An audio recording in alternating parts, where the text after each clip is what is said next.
ദശമുഖനോ മോക്ഷത്തിനൊരു പടി കടന്നയ്യ.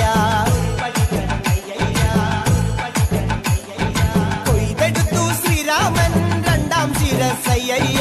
ദശമുഖനോ മോക്ഷത്തിനിരുപടി കടന്നയ്യ. ആഞ്ജനേയ സ്വാമി അരികത്ത് രാമരാമേതി ജപിച്ചങ്ങു നിന്നു. ലക്ഷ്മണന്റെ ഉള്ളിനകത്തൊരു പുത്തിരി കത്തി വിരിഞ്ഞങ്ങു നിന്നു.